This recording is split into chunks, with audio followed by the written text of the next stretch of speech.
Mhm. Tai sveikos gyvos, kaip gyvuojat, ruduo jau atėjo, norim, nenorim, nežinau, ką čia nudžiugino, ką čia nuliūdino. Aš šiemet kaip niekada, aš kai sušala, tai visą laiką labai džiaugiuosi šilumą, bet šiemet kaip niekada kažkaip tai, kadangi teko pakeliauti po labai šiltus kraštus, tai iš kiekvienos kelionės grįžau su dideliu dėkingumu dėl to, kur gyvenu, kaip gyvenu ir kaip, ką turim mes iš tikrųjų. Tai vat, džiaugiuosi net ir šaltu rudeniu ir lietumi ir stengiuosi, va šiandien jau ryte lyja apsiniaukę tamsu ir galvoju, o ką čia galima pasimti iš to niūraus lietaus ir kažkaip tai, žinokit, ne visada, kur saulė šviečia, yra taip gerai, kaip mums atrodo. Tai va, tai trumpas įvadas prieš varnalėšą. Kodėl varnalėšą? Tai pagalvojau, kad artėja ruduo, artėja metas, kai reikės kasti varnalėšą, tai yra gan toks prieinamas augalas. Čia kaip ir dilgėlė, kaip ir kiti tokie labai populiarūs augalai, ar ne, kur atrodo mes viską žinom, pažįstam, bet jie ima ir nustebina mus. Tai vat kažkaip pagalvojau, kad bus proga padraugauti su ta varnalėša, bent jau su jos šaknimis, nors augalas yra labai universalus, vartojamas maistui ir kaip vaistas visas augalas, ir lapai, ir stiebai, ir sėklos, ir šaknys. Vaistams, gydymui labiausiai naudojamos šaknys ir sėklos. Apie jas daugiausiai kalbėsiu šiandien. Ir, varnalėša auga, skaito, kad radau čia, nebežinau dabar kurioje literatūroje, bet labai įdomus toks, kad augalas nugalėtojas, augalas užkariautojas. Dėl savo žiedynų, ar ne, kurie prikimba prie gyvūnų kailio, prie rūbų, prie bet ko, ar ne, kurie priklimpa nedaug dievė prie plaukų. Tai varnalėša įsigudrino tokiu būdu pasisėti, kur tik tai jai papuola, ar ne. Tai iš Europos ir iš Azijos kildinama varnalėša, bet dabar yra paplitusi absoliučiai visame pasaulyje, visokios rūšys yra. Lietuvoje savaiminės jos yra 4 nustatytos, bet pagrinde mes žinom ir dirbam su didžiąja varnalėša, Arctium lapa. Kas labai įdomu, dar čia paskutiniu momentu radau, iš kur kilęs tas lapa žodis, antras lotyniškas, tai pasirodo, kad čia iš graikų, iš dar Dioskorido laikų, čia kažkur radau, tuo dar pasitikslinsim, kad lapa Dioskoridas, būtent Dioskoridas, romėnų autorius, žodžiu, pavadino šitą augalą, vadino jį lapą, kuris kilęs iš graikų žodžio reiškiantis badavimą arba galintis ištverti badavimą. Nežinau kodėl, žodžiu, ar badą.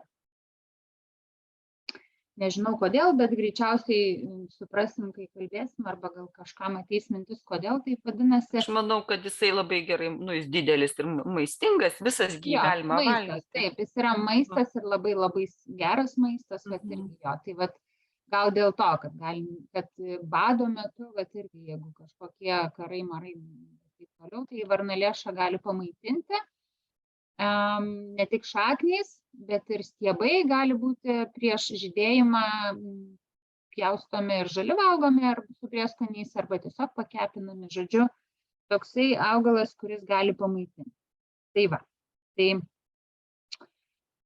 kas liečia geografiją, tai tikrai labai labai paplitęs augalas, labai žinomas, bet pasižiūrėkim, kuo jinai naudinga. Vienur daugiau rašo apie ją, kitur mažiau, bet iš tikrųjų nemažai literatūros yra apie varnalėšą ir ją surinkti tikrai nėra sudėtinga. Tai, kaip sakyt, bet gal kažką atrasit ir iš to, ką pasakysiu, kažką naujo sužinosit, ar kažko buvot negirdėję, ne? Tai dabar apie varnalėšos skonį, ne, priskiriamas prie kartumynų. karti skaitoma, kad yra, daugiausia kalbėsiu apie šaknis, kai bus apie sėklas, pasakysiu, kad apie sėklas, bet kai sakėsiu varnalėša, tai turėkite omeny, kad kalbu daugiausia apie šaknis. Tai skaitoma, kad, neskaitoma, bet ir jaučiasi, kad karčioji dalis šaknyje yra žievėje, žievelėje, dėl to kartais mėgsta žmonės ją tiesiog nuskusti, kai ruošia džiovinimui ar vartojimui, bet tikrai to nereikėtų daryti, nes tenai yra daug vertingos medžiagos, o tas kartumas nėra toksai stiprus ir nereikėtų jo vengti. Turi šiek tiek aštrumo ir turi tokį specifinį aliejingumą, aliejingą skonį, kuris taip pat duoda tokį saldų atspalvį ir vat būtent tas saldus skonis, skaitoma, apskritai visas saldus skonis, jisai maitinantis, ar ne, jisai atstatantis, maitinantis, toksai, aišku, kai jo yra perteklius, tai tada gresia nutukimas ir kitos problemos, tingumas ir sąstingis, bet kai trūksta saldumo, kai gyvenimas nėra saldus, tai tada apima žmogų silpnumas. Tai va tą silpnumą ir atstato ir maitina saldus skonis. Saldus skonis taip pat minkština, drėkina ir ramina. Ir jeigu kasim varnalėšą rudenį, tai jinai turės saldesnę šaknį, negu kad jeigu pavasarį kasim, nes per žiemą augalas sunaudoja inuliną, sunaudoja cukrų išgyvenimui ir dėl to pavasarį jinai bus kartesnė. Tai jeigu norim tokio saldesnio skonio, tai tada reikėtų kasti rudenį. Sėklos yra aitraus skonio, karčios, aštrios, šiek tiek saldžios ir drėkinančios, dėl to yra artimos organizmo vandenims. Tos sėklos labai veikia mūsų šlapimo sistemą, ypatingai inkstus. Kalbėsim dar detaliau apie jas. Ir ypatingai išsklaido ir atveria, išsklaido vandenis organizme ir atveria šlapimo kanalus, šalinimo kanalus. Tiek sėklų, tiek ir šaknų ir lapų kartumas didina visų virškinimo organų sekreciją, tai kaip ir visi kartumynai veikia virškinimo visą traktą ir ypatingai kepenis ir varnalėša irgi turi labai stiprią sąsają su kepenimis. Ir kai vartojam varnalėšas, tai didinam virškinimo pajėgumą, maistinių medžiagų įsisavinimą ir pasiskirstimą visame organizme. Na ir aišku, tuo pačiu, kadangi veikiamas ypatingai kepenų centras, visas apykaitinis ratas yra ir detoksikacija labai užvedama ir labai švelniai varnalėša geba išvalyti organizmą. Dėl to yra vienas, kalbėsime, iš pagrindinių poveikių, yra alternatyvinis poveikis, yra palaipsniui atstatantis organizmą, išvalo toksinus ir atstato įvairias funkcijas organizmo. Nors varnalėšų sėklos vartojamos kaip vaistas, bet, kaip ir sakiau, daugiausia kalbėsim apie šaknis, nes šaknų kompleksiškumas iš tikrųjų yra labai įdomus ir labai platus ir turi savotišką polariškumą. Viena vertus tai labai detoksikacinė priemonė valanti organizmą, kita vertus jinai ir maitina organizmą. Žodžiu, ir valo, ir maitina. Tai tokia labai universali priemonė, būtent nusilpusiems įvairiausiams organizmams po ligų, ar šiaip, jeigu yra nuselinęs žmogus, stresai visokie, nedavalgymai, prasta mityba ir panašiai, tai čia varnalėša tikrai yra labai geras pagalbininkas. Dabar pagrindiniai poveikiai. Tai kaip jau ir minėjau, tai yra alternatyvus atstatantis sveikatą ir gyvybingumo poveikis. Iš tikrųjų, nuo senų senovės šitas poveikis buvo žinomas. Istoriškai varnalėša populiari, bent jau rašytiniuose šaltiniuose, yra ne taip jau ir seniai, tik pastaruosius keletą šimtų metų. Ankstesniuose šaltiniuose jinai arba vadinama kažkaip kitaip, arba tiesiog neminima. Yra šiek tiek minima nuo Dioskorido, bet pakankamai nedaug.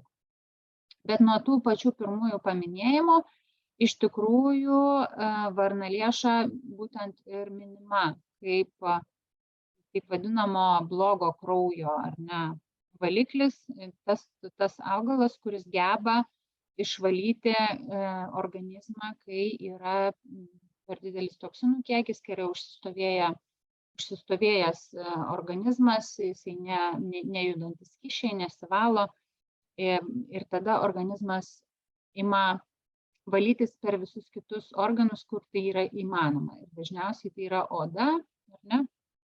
Ir tada turim ūminius kažkokius odos išbėrimus ar odos kažkokias tai problemas. Taip, tai varnalėša valo kraują, šalina nešvarumus ir toksinus ir blokuoja būtent tuos toksinus, kurie blokuoja odos riebalinės liaukas. Buvo nuo seno naudojama sergant sepsiu,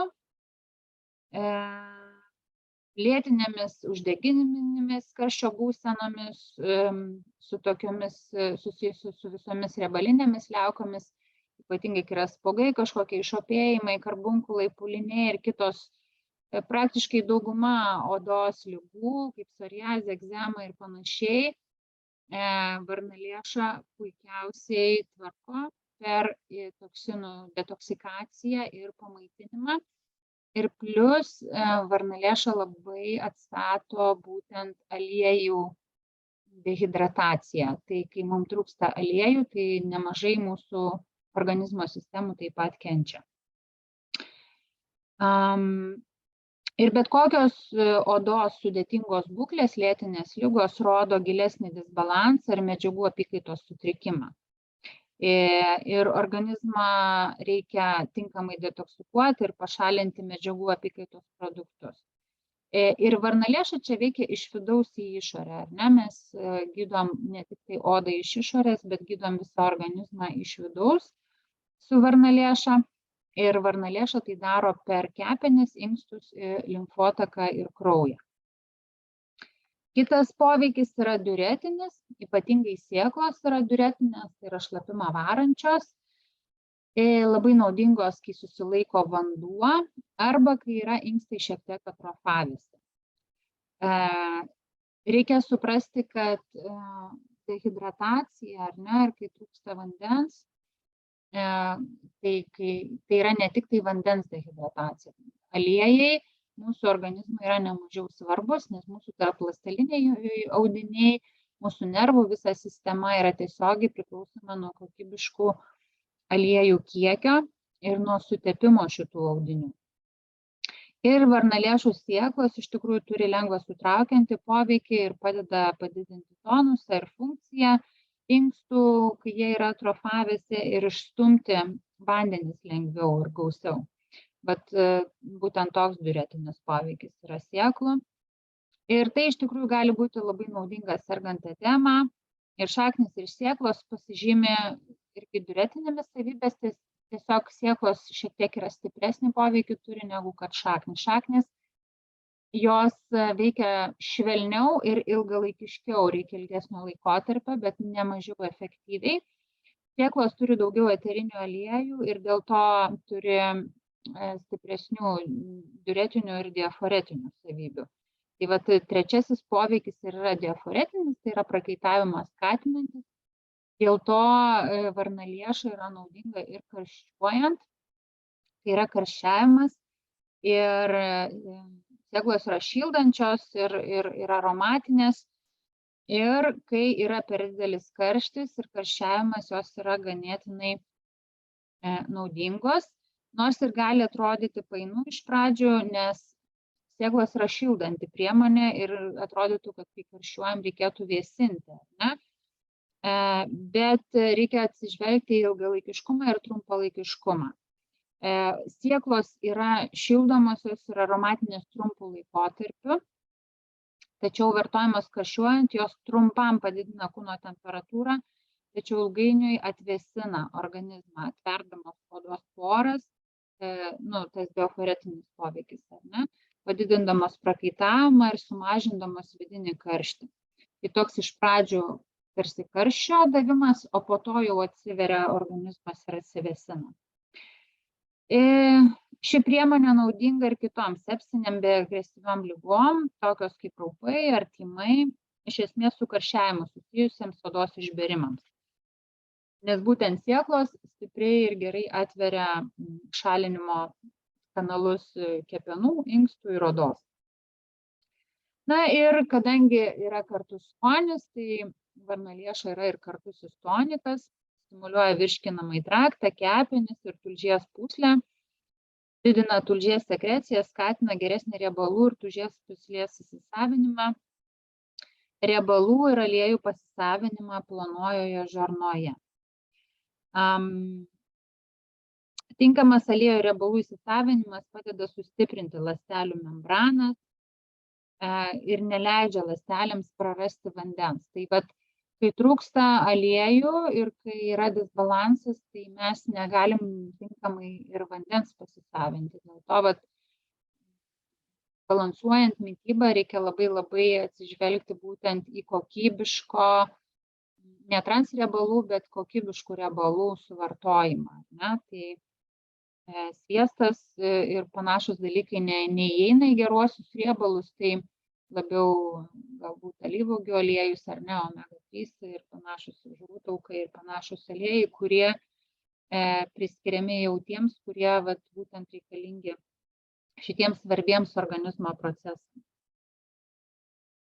Taip, varnalėšų kartumas yra gerokai švelnesnis, netgi yra švelnesnis už kiaulpienę ir dažnai jinai neįmama varnalėšų kaip toksai pirminis preparatas, kuris virškinimui nebūtų. Bet labai tinkama jinai yra, kai yra virškinimo atrofija ir sausumas, kartu kaip simptomas yra ir odos ligos, ar ne? Tai va tada, kai trūksta riebalų arba yra jų perteklius, tai va tada varnalėša yra labai geras virškinimo stimuliatorius. Na ir varnalėša taip pat yra prebiotinė priemonė. Techniškai prebiotikas nėra tarsi poveikis, ar ne, bet tai yra ypatinga varnalėšos savybė ir svarbu ją žinoti, nes yra labai vertinga. Ir varnalėšų šaknyse yra unikalių ir vertingų krakmolo ir tirpių skaidulų, kuriuose gausu prebiotinių cukrų, maitinančių naudingų bakterijų ekologiją esančią mūsų žarnyne. Kai šios naudingos bakterijos yra pusiausvyroje, mes žinom, ar ne, palaiko žarnyną ir visa mūsų žarnynas yra mūsų antros smegenys, dėl to yra labai svarbus jo geras ir balansuotas veikimas. Ir žarnyno sienelės palaiko, vat, būtent ir atstato ir palaiko per tą prebiotinį veikimą. Varnalėša žarnyno sienelės vientisumą, mažina uždegimą, teikia imunologinę paramą ir apsaugo nuo uždegimo, nuo patogeninių bakterijų ir taip pat palaiko bendrą tinkamą virškinimą. Paskui vėliau kalbėsiu, kai bus prie formulių, kaip pasiruošti tą prebiotinį, būtent kaip paruošti varnalėšą, kad būtų kaip prebiotikas, ne? Kaip priemonė pamaitinti žarnyno bakterijas, pavyzdžiui, po antibiotikų kažkokios dozės ar kažkokių kitokių traumų ar ne, ar kažkokių tai stresų didelių, kai nukenčia žarnyno geroji mikroflora. Turi šiek tiek vidurius laisvinantį poveikį, labai švelnų, nes varnalėšos sudėtyje esančios tirpios skaidulos taip pat reguliuoja gaubtinę žarnos veiklą ir minkština kietas išmatas. Kadangi šis augalas stimuliuoja kepenų sekreciją, šis šiek tiek laisvinantis vidurius poveikis yra susijusias su padidėjusiu tulžies išsiskyrimu, nes tulžis yra natūrali mūsų organizmo vidurius laisvinanti priemonė.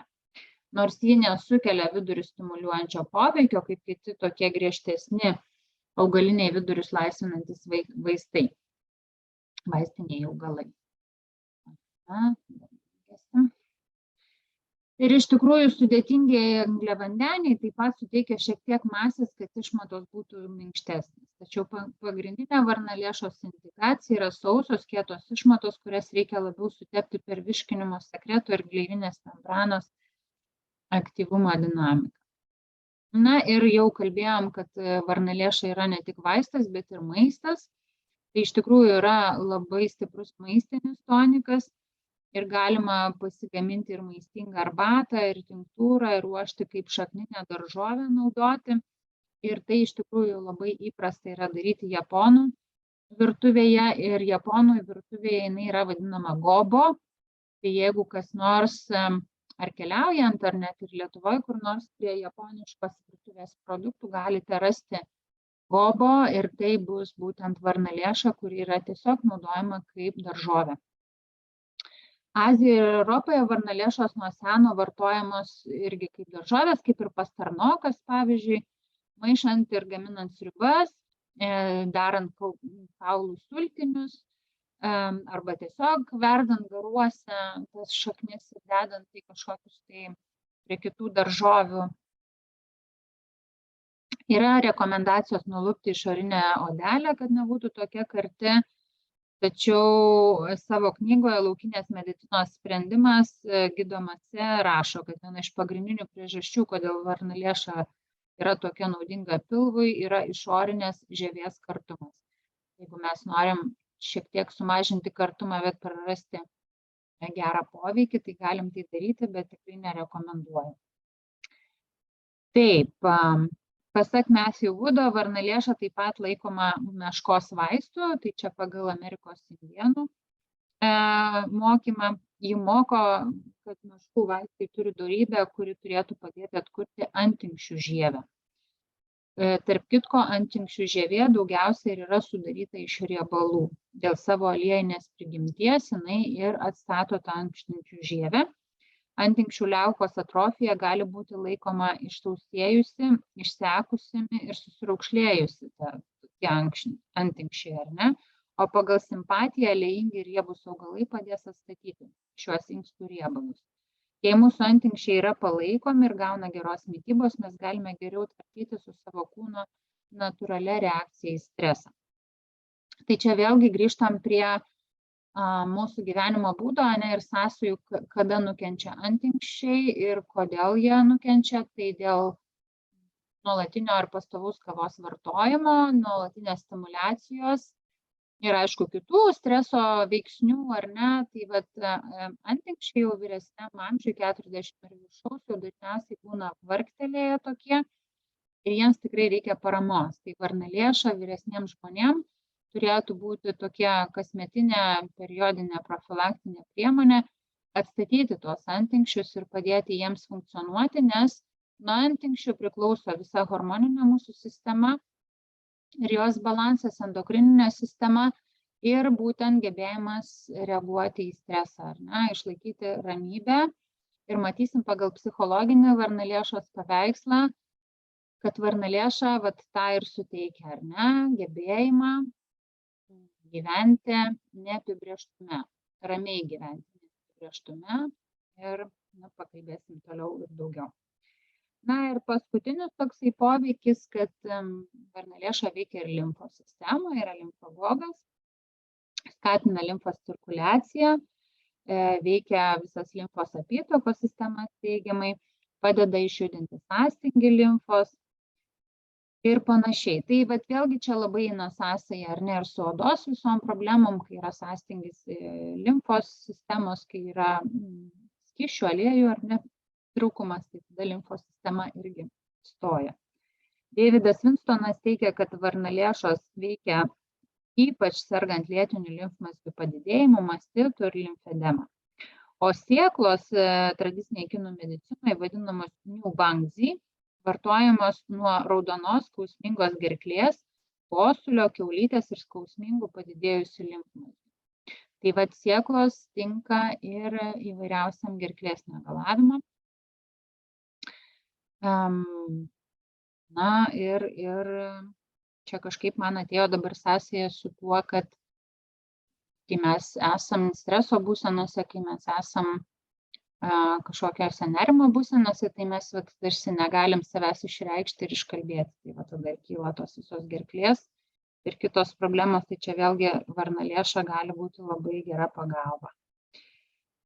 Tai matom, kad varnalėša tikrai turi labai platų labai švelnų iš vienos pusės, bet labai efektyvų poveikių spektrą, kuris šiandieną iš tikrųjų yra labai aktualus daugeliui mūsų.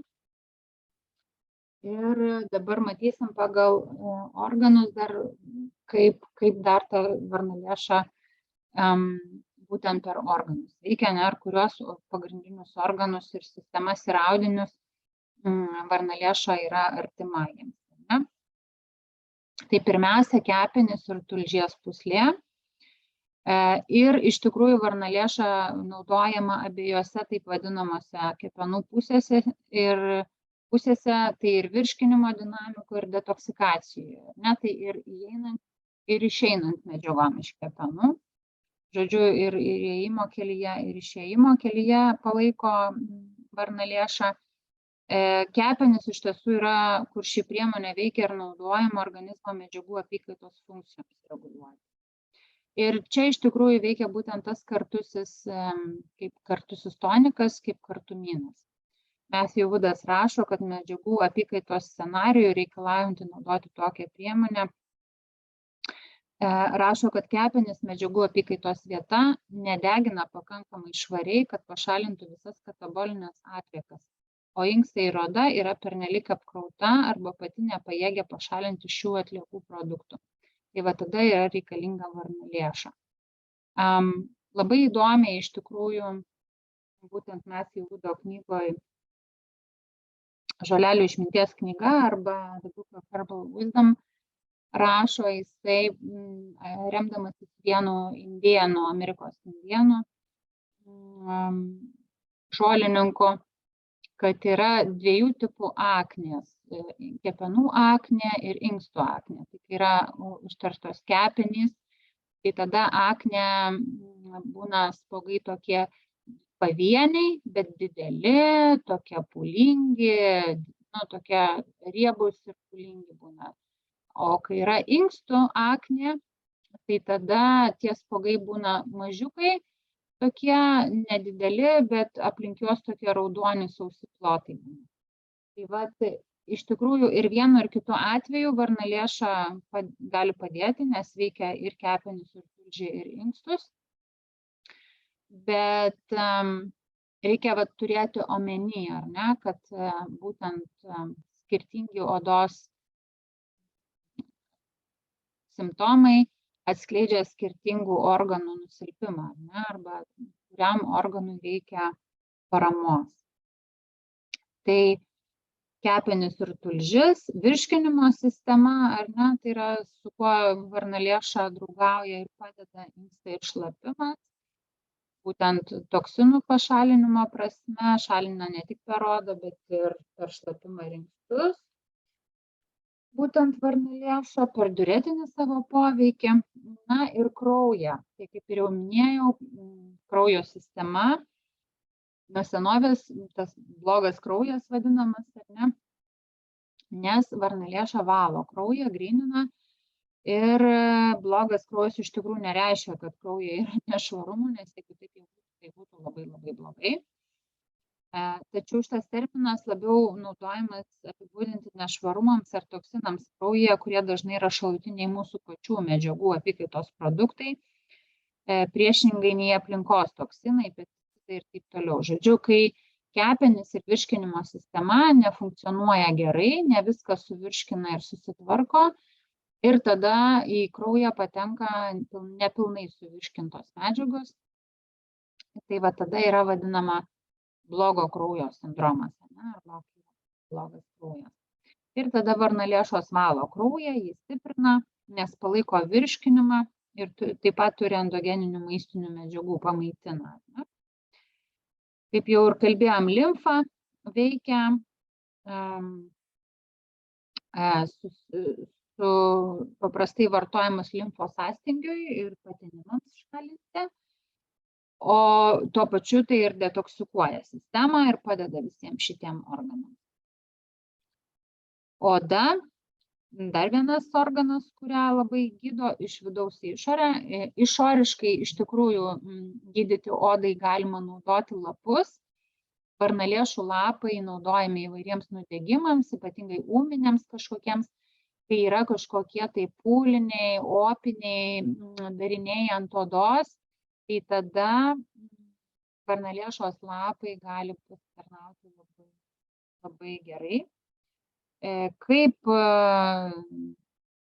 čia pasakyti, sutrintus lapus deda kaip kompresą, ar ne, kad ištrauktų ir nuramintų odą. Ir būtent lapai nuramina ir ištraukia tą ugnį, kuris sukelia tą uždegimą ant odos, ar jeigu tai yra kažkokie tai nudegimai, tai nuramina skausmą ir padeda gijimui. Reikia turėti galvoj, kad jeigu įvyksta tuo sezonu, kai yra varnalėšų lapai, tai galima tikrai naudoti. Taip pat varnalėšos susijusios su gleivinėmis arba ląstelių membranomis. Visos ląstelių membranos yra sudarytos iš fosfolipidų dvisluoksnio, iš esmės riebalinio tokio sluoksnio, kuris yra pagrindinis ląstelių tarpusavio ryšio būdas ir vieta, iš kur pašalinamos atliekos ir į ląstelę patenka maistinės medžiagos. Dėl to ląstelės yra skystoje suspensijoje esančioje tarpląstelinėje matricoje. Kai šiai membranai trūksta aliejų arba ji maitinama netinkamais aliejais, pavyzdžiui, transriebalų rūgštimis ir panašiai, ji tampa trapi, silpna, neefektyviai komunikuoja ir netaip lengvai atidaro kanalus, kad išleistų toksinus ir įleistų maistinės medžiagas. Dėl kartaus poveikio virškinimo traktui visos gleivinės membranos gali būti atstatytos vartojant varnalėšas. Ir kaip jau minėta, jau padidina jos riebalų ir aliejų įsisavinimą, palaikydamas bet kokias išsausėjusias ir atrofuotas membranas. Tai gali turėti įtakos ir kitoms organizmo membranoms, įskaitant kvėpavimo takų ir šlapimo takų membranoms. Tai vat šitas tarpląstelinio ir aliejinės struktūros ir aliejų įsisavinimo didinimo varnalėšos poveikis yra labai svarbus. Endokrininė sistema taip pat varnalėšą veikia. Ir nors yra akivaizdu, kad vanduo yra pagrindinė organizmo transporto sistema, svarbu atsižvelgti į tai, kad varnalėšos gali turėti ir turės įtakos endokrininiai sistemai, tai yra hormonų apykaitiniai sistemai, nes ši sistema priklauso nuo tinkamo aliejų įsisavinimo. Ir biocheminių požiūrių medžiagos paprastai būna tirpios vandenyje arba aliejuje, todėl tam tikri junginiai blogai keliauja per organizmo vandeninę aplinką. Juos reikia transportuoti per riebalus ir aliejus. Vienas iš geriausių pavyzdžių – daugelis mūsų hormonų, ypač tie, kurie gaminami iš steroidinių pirmtakų ir gaminami riebalinėje antinksčių žievėje, pavyzdžiui, kortizolis. Taigi sausų ir arba atrofuotų audinių būklė gali sukelti tam tikrus endokrininius sutrikimus ir trūkumą, nebūtinai dėl to, kad liaukos negamina pakankamai hormonų, ar kad tikslinėse ląstelėse trūksta receptorių, bet dėl to, kad hormonai mažiau veiksmingai keliauja po organizmą ir pasiekia tikslinę vietą, būtent dėl to, kad trūksta gerųjų tų riebalų, tai yra vadinama ta riebalų dehidratacija. Na ir paskutinė sistema, kurią veikia varnalėša, tai yra nervų sistema, būtent vėlgi per savo poveikį aliejų įsisavinimui ir aliejams, aliejų balansui organizme, per aliejų drėkinimą. Nes mūsų nervų sistema yra padengta, neuronus dengiantis mielino apvalkalas yra būtent riebalinis apvalkalas ir riebalinis sluoksnis. Ir jeigu jisai yra dehidratuotas ir išdžiūvęs, tai nervų informacija perduodama nervais sutrinka. Nes būtent laidžioji dalis ir yra aliejinė, riebalinė dalis. Taip, ir būtent jeigu tokia yra jau aliejinė dehidratacija, tai dažniausiai būna susijęs su nervų sistemos perdegimu. Tai vat reikia turėti galvoje, kad jeigu jau nervukai nebevaldomi, tai visai naudinga pagerti žuvų taukų ar kažkokiu kitokiu vertingų aliejų. Ir dažnai to ir jeigu nėra labai užleista situacija, tai pakanka, kad nervai nebereaguotų taip labai įtemptai. Na ir ką, galime eiti prie energetikos varnalėšos, tai yra temperatūros, drėgmės ir tonuso. Pagrindinis poveikis drėgmei nėra paprastas, jis yra šiek tiek dvejopas ir reikia atkreipti dėmesį.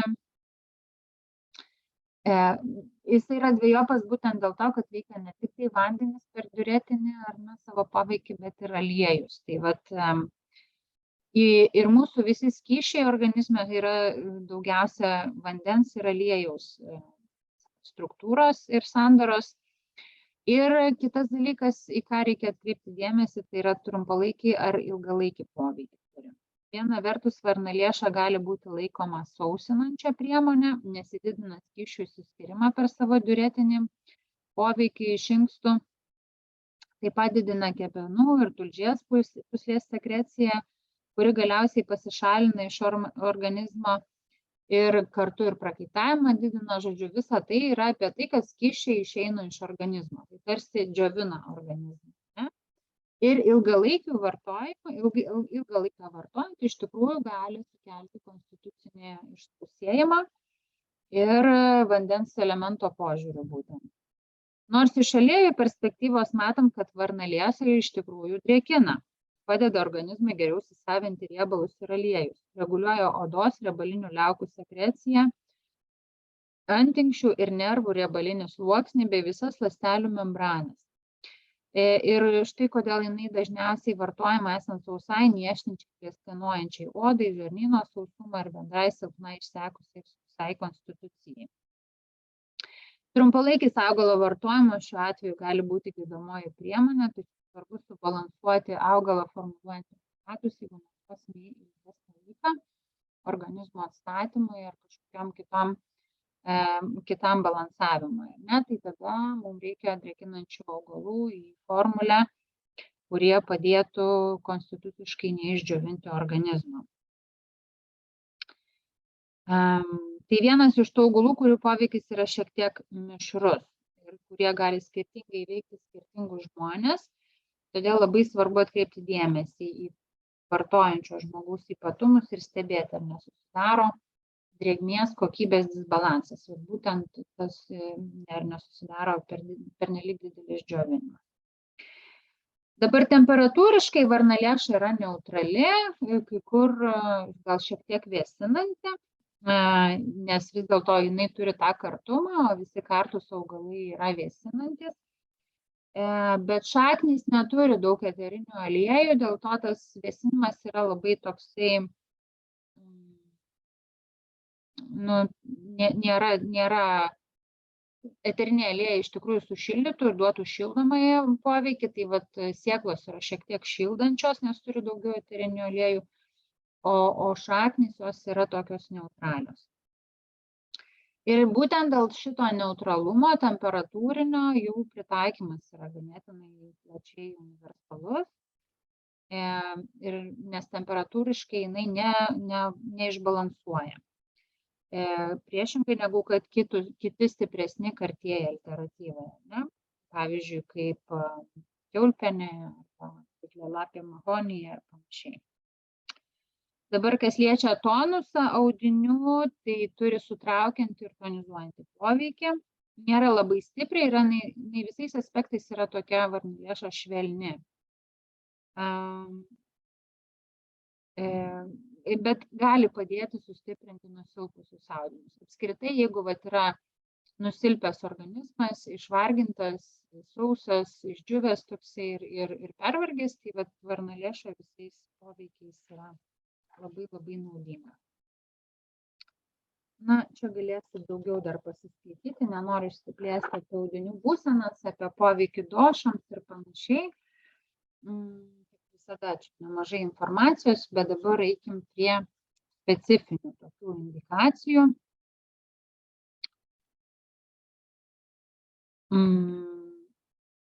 Kas man yra dažnai ir įdomiausia. Matthew Woodas rašo, kad žmonės, kuriems reikia varnalėšų, yra lieso kūno sudėjimo, nervingi, su sausa oda ir galvos oda, gali tekti ilgą laiką duoti mažas ar didelės dozes kaip statybinę atjauninančią priemonę. Ir vat Matthew Woodo knygoje aprašęs yra istorija, kai atėjo gana jaunas 29 gal ar 8 metų vaikinas, kuris tiesiog pradėjo plikti, bet tai nėra tas, žinot, toksai vyrams, kai būna jau, visiškas plikimas, bet toksai matosi, kad trumpalaikis tiesiog kažkoks sutrikimas, kur kuokštais plaukai eina lauk. Ir jisai išsiklausinėjęs tą žmogų bendrai, be to, kad sako, nebūčiau pagalvojęs apie varnalėšą, jeigu ne, išsausėjusi labai oda ir tokia tas polinkis kartu su tais plaukais. Ir iš tikrųjų paskyrė tam žmogui varnalėšų sėklas ir susitvarkė visą, nes būtent plaukų slinkimas buvo dėl inkstų nepakankamumo, dėl inkstų nuovargio. Sėklos atstatė inkstus, subalansavo kyšius organizme ir plaukai ataugo ir susitvarkė ir oda ir visi kiti dalykai. Tai vat ir tokiose situacijose, negalim žiūrėti, ar ne, tik tai, kad plaukai slenka ir vietiškai kažką daryti plaukams, ar ne. Reikia žiūrėti konstituciškai, kokie dar yra kiti simptomai, žiūrėti, kuris organas duoda signalą per šituos simptomus, ar ne, ir tada ieškoti, kaip padėti tam organui atsistatyti.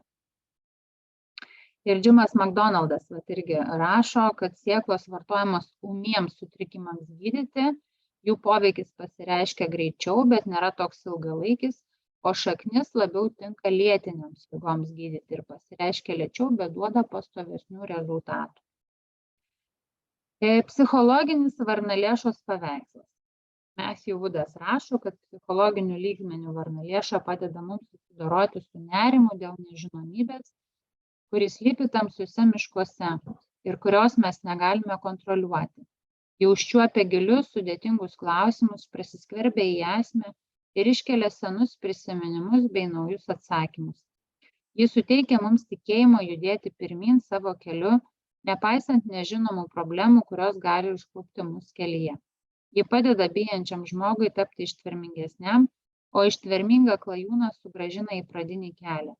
Jis sugrąžina veržlumą ir pagreitį. Atrodytų, kad tiesiogiai varnalėša neturi raminamojo poveikio, bet jinai turi tą per savo aliejų balansą, jinai turi tą poveikį nervų sistemos atgaivinimui ir balansavimui. Ir psichologiniam paveiksle, tai visą, ką mes Woodas parašė, tai iš esmės yra tai, kad varnalėša padeda ramiai reaguoti į neapibrėžtumą. Kai nėra aiški ateitis, kai nežinom, kai negalim atsiremti ir visą laiką baiminamės kažkokios tai nežinomos ateities, ar ne, tai tokiose situacijose varnalėša gali būti labai atrama, nes jie yra siejama su bazinė čakra, su Muladharos pirmąja čakra, ir būtent ši čakra yra susijusi su mūsų mityba ir santykiu su maistu ir maitinimu, ir jinai lemia fizinės sveikatos būklę ir ne tik, bet ir energetinės konstitucijos pusiausvyrą. Ir iš tiesų mes esame tai, ką mes valgome, ir kai sąmoningai rūpiname savo mitybą, rodome didžiausią pagarbą savo kūnui ir jo individualiems biocheminiams bei konstituciniams poreikiams. Dėl slopinamos virškinimo ugnies ir kaupiamos amos arba toksinų pasireiškia daugybė ligų, kuriomis serga daugelis vakarų kultūroje gyvenančių žmonių. Nutukimas, depresija, antro tipo diabetas, širdies ligos, insultas ir vėžys – visos yra gyvenimo būdo ligos. Pastebime, kad tai daro didelį poveikį storajam žarnynui, vidurių užkietėjimas, antinksčiams nuovargis, baimė ir nepagristumas. Irgi antinksčiams labai duoda stresas, ar ne, poveikį, o kaulams osteoporozė. Visos šios fizinės sveikatos būklės priklauso nuo ryšio su žeme, nuo būtent mūsų bazinės čakros Muladharos veikimo. nuo ryšio su mūsų kūnu, nuo ryšio su mūsų gyvenimo struktūromis. Jeigu tas ryšys yra geras, jis yra subalansuotas, mūsų bazinė čakra veikia gerai, vadinasi, mes turime tada ir ramybę, ir užtikrintumą, ir tokį subalansuotumą. Ir iš tikrųjų reikia puoselėti tą savigarbą, priėmimą to, kas esame, sveiką kūno įvaizdį ir meilę savo. Ir priartėję prie gilesnių šaknų, čakros gydymo lygių mokomės tinkamai rūpintis savimi, įsiklausydami į savo kūno kalbą ir poreikius. Šios savybės ir bruožai susiję ne tik su rytietiška Muladharos čakra, bet ir su vakarietišku astrologiniu jaučio archetipo, antruoju zodiako ženklu, kuris jungia žemės elementą ir fiksuotąjį, nežinau, Dovilė, režimą, modas, ne, yra tas žodis, fiksuotas ir mutabilus, nu, žodžiu. Kryžiai. Kryžiai, nu va, kryžius režimas, čia aš parašiau, nežinau kaip išversti, bet žodžiu, tas kryžius. Tai va, žodžiu, žemiškiausias pats ženklas ir va, su juo būtent ir siejama ir bazinė čakra, ir varnalės. Ir mūsų santykiai su namais taip pat yra labai svarbus šios čakros sveikatai, nes namai yra išorinis mūsų kūno atspindys. Tai reiškia, kad turime ryšį su žeme, iš kurios esame kilę, ryšį su aplinka ir aplinkiniais, taip pat tvirtus ir stabilius namus, kuriuose gyvename. Namai yra mūsų pamatas ir turi būti vieta, kurioje jaučiame saugus, apsaugoti ir įžeminti, kad galėtume plėstis ir spinduliuoti subtilesnės egzistencijos sritis. Ir iš tikrųjų varnalėša gali padėti mums padaryti, įsižeminti, nes mes iš tikrųjų vartodami varnalėšą ir rūpinamės pagrindiniu žemintos visavertės mitybos poreikiu, kuris mus stabilizuoja ir įžemina. Ir tarsi žemės energija ir į namus mus įjungia. Varnalėšos gali padėti išvalyti ir pašalinti visus netikrus, pseudovertybinius, sąlyginius ir suklastotus aspektus susijusius su tuo, ką mes suvokiame kaip savo kūną. Tiesa visada glūdi mumyse, jos nereikia ieškoti toli, reikia pašalinti tai, kas toksiška ir tiesa atsiskleis. Šis sąlygiškumo šalinimo procesas susijęs su mūsų psichologiniu ir emociniu modeliu, kuriuos perėmėme iš aplinkos, tai yra šeimos, bendraamžių ar kultūros valymu. Tai vat kaip varnalėša fiziologiškai valo, ne, tai vat varnalėša gali ir psichologiškai truputėlį apvalyti nuo to, kas mums yra nereikalinga. Ir jei tai netitinka mūsų tiesos ir mūsų kūno tiesos, jeigu mūsų kūnas priešinasi tai tiesai, ar ne, tuomet reikia išvalyti tai. Tai tada galėsim žengti į naujumą, kuris mokys mus pačios esmės. Ir išvalydami šios modelius sukuriame savyje erdvę, kurią leidžia užpildyti tuo, kas iš tiesų esame. Taip iš naujo integruojame savo sielos dalis ir vėl tampame vientisi. Varnalėša taip stipriai atitinka žemės elementą ir įkūnija šios praktinius gyvenimo mokymus, kaip elgtis su savo kūnu, namais ir žeme, kurios dalimi esame ir kaip su jie bendrauti. Mes Jėvudas dar kartą ją apibūdina kaip vaistą žmonėms, kurie bijo nežinomybės, o nežinomybė tai tik mūsų žvilgsnis į tai, kas yra anapus to, kas yra priešais mus, anapus šios fizinės srities. Tarsi tai, ko mes nematome, nesuvokiame ir to bijome. Savo ilgomis šaknimis, įleistomis į žemę, varnalėša padeda mums grįžti ten, kur esame čia ir dabar, savo gyvenimo kelyje. Įsitvirtinti savo esminėme aš ir žengti kitą žingsnį link savo likimo išsipildymo.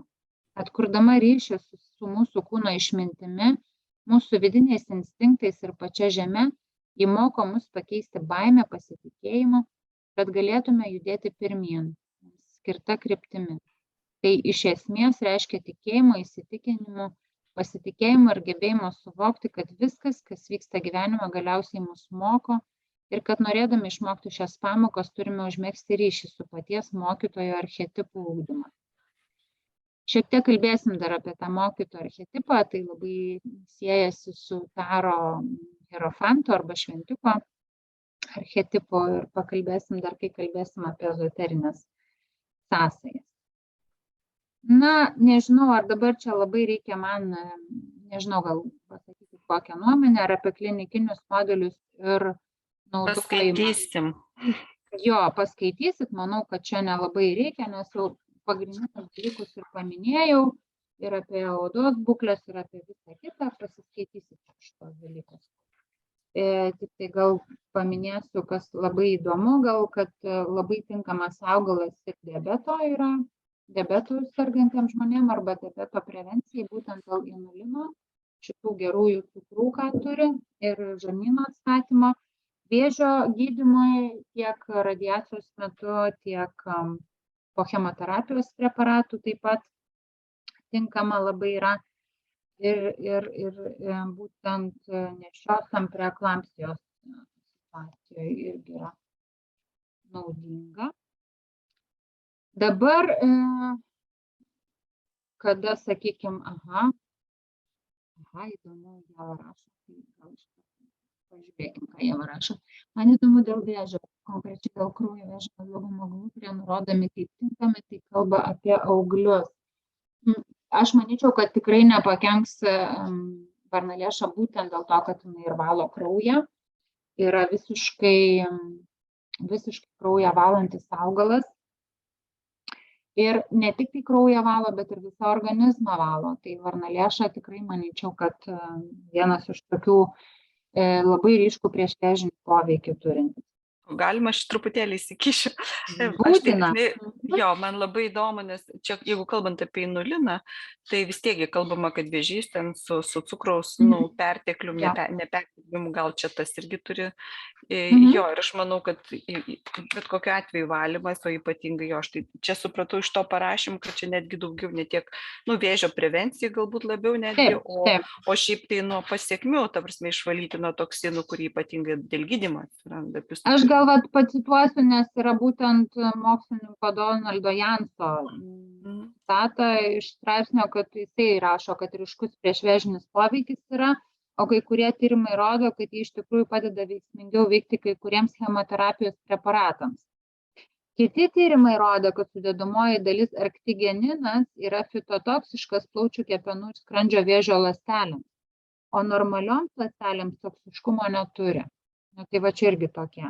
Ir varnalėšose esantis arktenigenas iš tikrųjų slopina vėžinių ląstelių dauginimas ir skatina organizmo pakitusių ląstelių apoptozę. Varnalėšos visada turėtų būti pagrindinė priemonė skirta bet kokios formos vėžiui gydyti, nes jos poveikis toks platus, kad veikia įvairias organų sistemas. Tai čia tikrai tas augalas, kuris nėra nei agresyvus, nei turi kažkokių tai šalutinių poveikių, tokių, kurių reikėtų saugotis ir panašiai. Tai, o veikia ir limfotaka, ir kepenys, ir viską, tai tikrai. Jo, tai va, ir ligos lengvinimui taip. Tai iš tikrųjų, ir kontraindikacijos, iš tikrųjų, varnalėša jinai labai veikia švelniai ir jos iš tikrųjų gydomosios savybės, ypatingai šaknies, tai per ilgą laikotarpį atsiskleidžia. Ir vienintelis šalutinis poveikis tai gali būti konstituciškai, jeigu išdžiovins organizmą. O daugiau tai neturi jokių šalutinių poveikių. Tai manyčiau, kad kas turit ar artimųjų, kas serga, tai tikrai varnalėša tik tai pirmin ir drąsiai. Ir naudokim. Taip.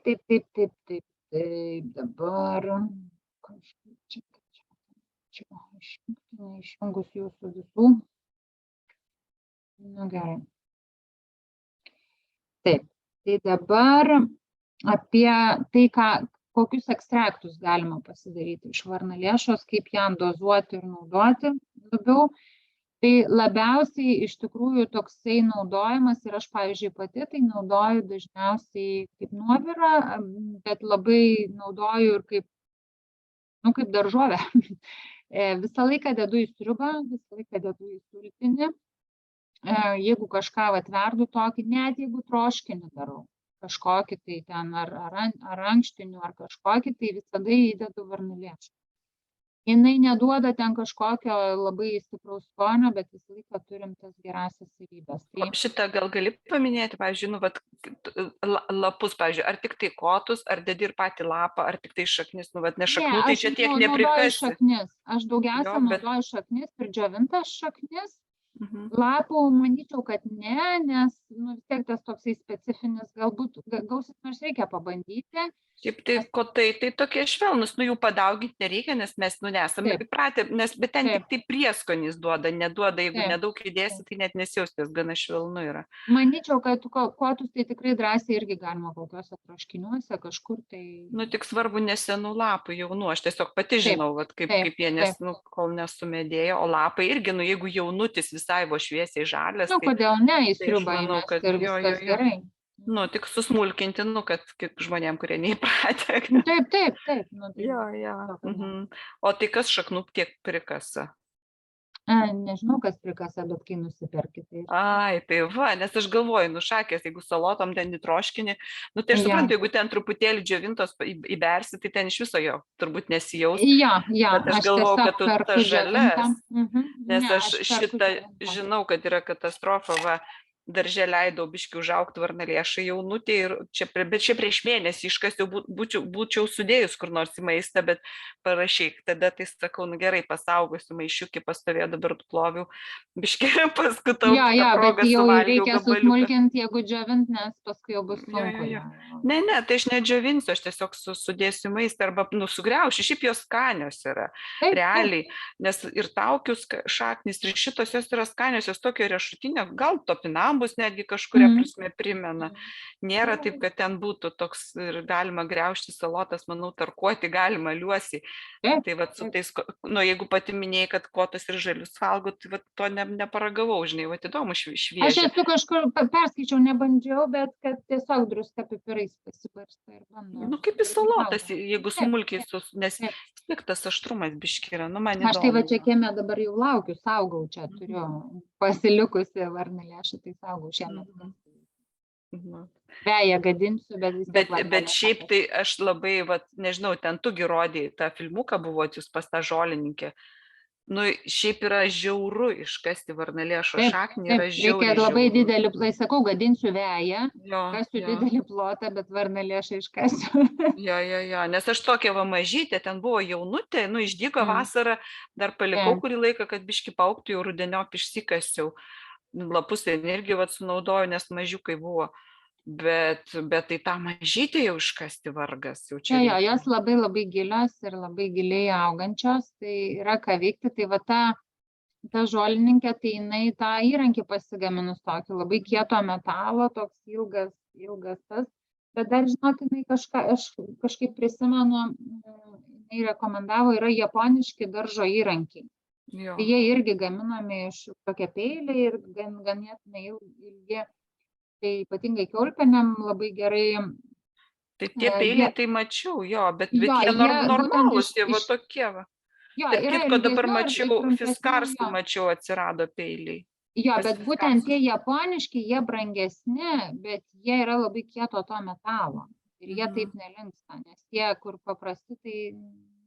Aš nežinau, va aš Fiskarso mačiau pirkti, bet nebandžiau, nežinau, nes Fiskarso yra šiaip tai aš įsigijau toks kastuvėlis, bet jis siauras, ilgas, ten gal kokie ar 25 gal centimetrai, ar 30, nežinau.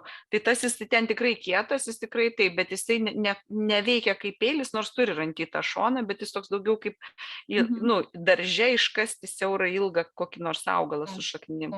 O peilio dar nebandžiau, nors mačiau, kad yra. Aš tai nusipirkau Amazone, tai jo, peilį, tai bandysiu. Dar nebandžiau. Jo.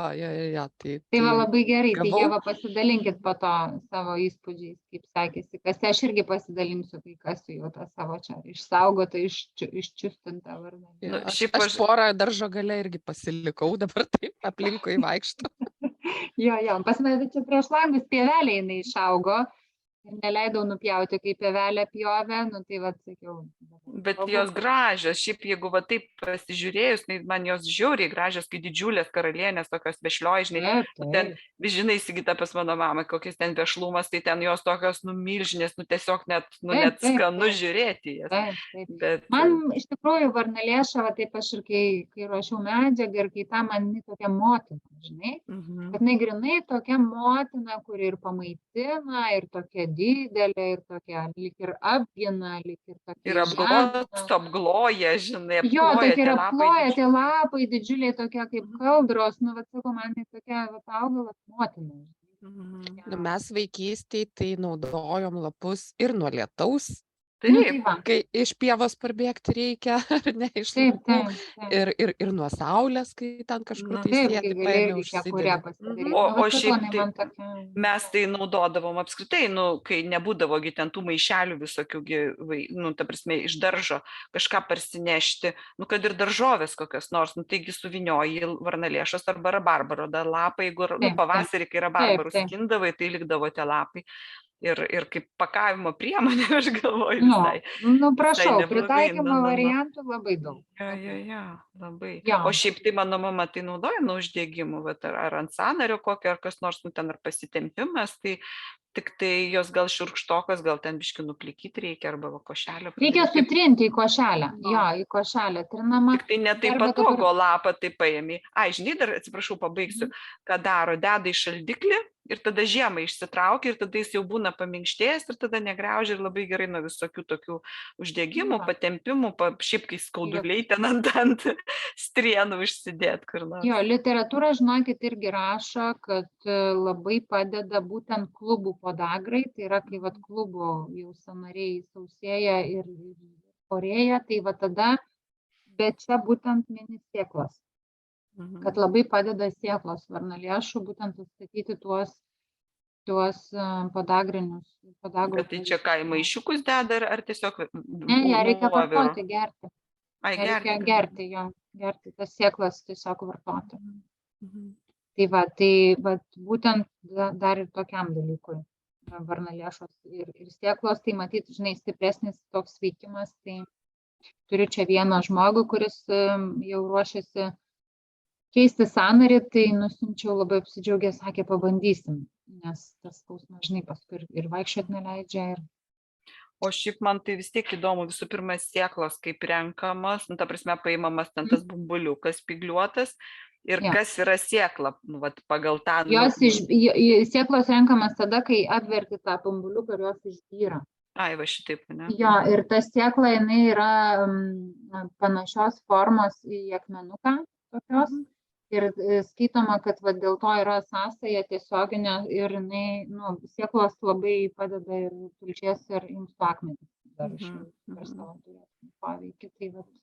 Ai, tai išeina, kad vis dėlto, jeigu jos tokios apvalios kietos, tai jų nuovirų ten nelabai, ne? Tai nebent arba miltukai kažkokie tai būtų sumalta, ne?